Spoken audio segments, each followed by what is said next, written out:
Okay, so this is about the 2 week or so movie update of all the DVDs I got lately. First off is All the Right Moves with Tom Cruise.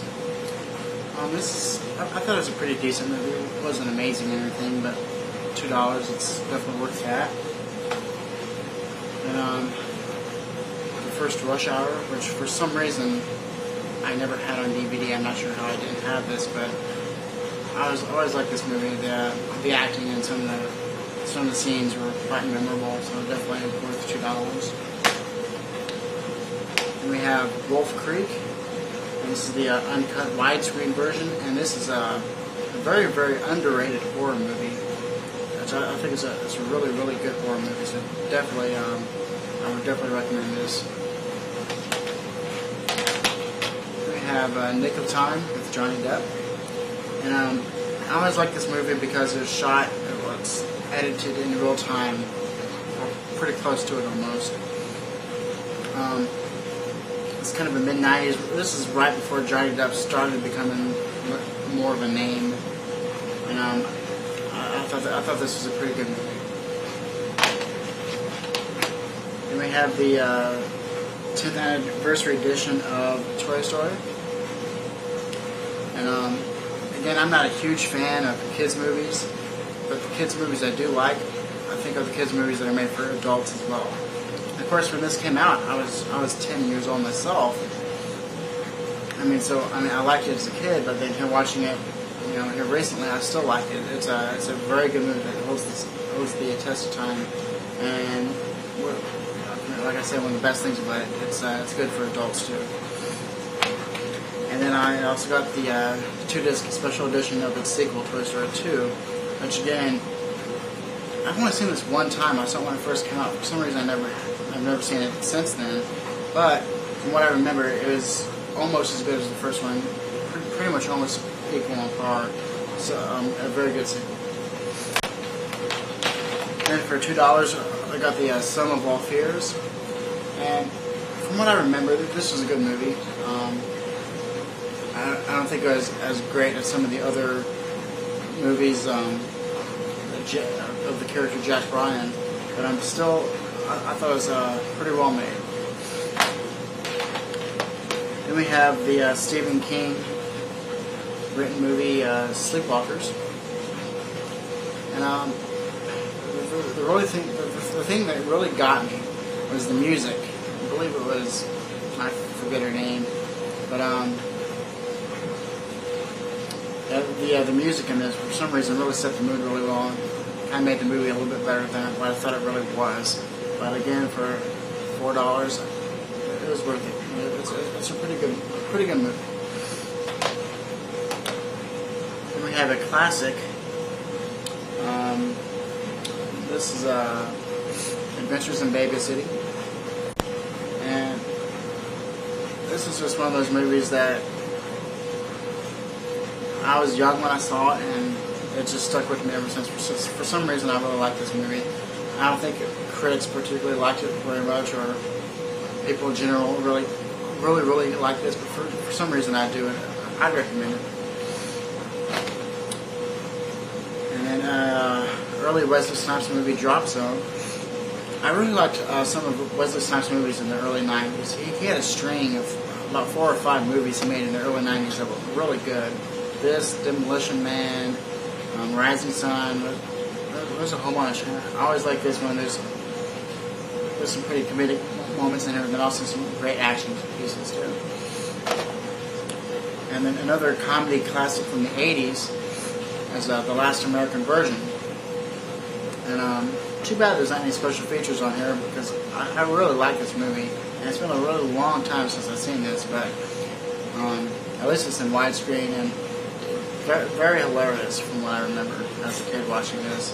And I would definitely recommend this.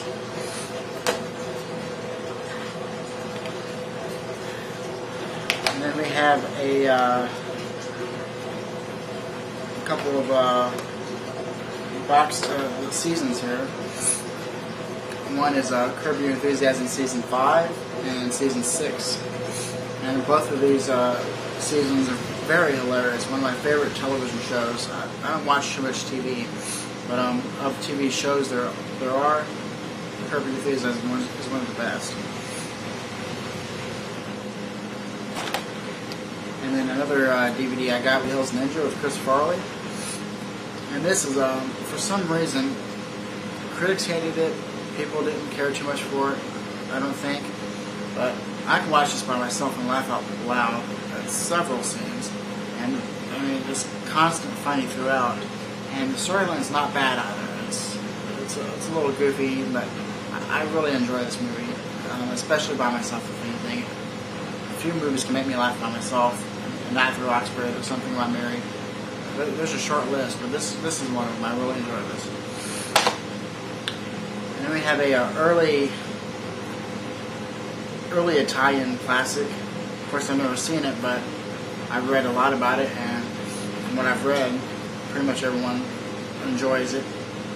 It's Mario Bava's Whip in the Body, and this is the uncut widescreen European version. So, yeah, I've never seen this, but from the back of it, it looks pretty good, and we'll just see in that one.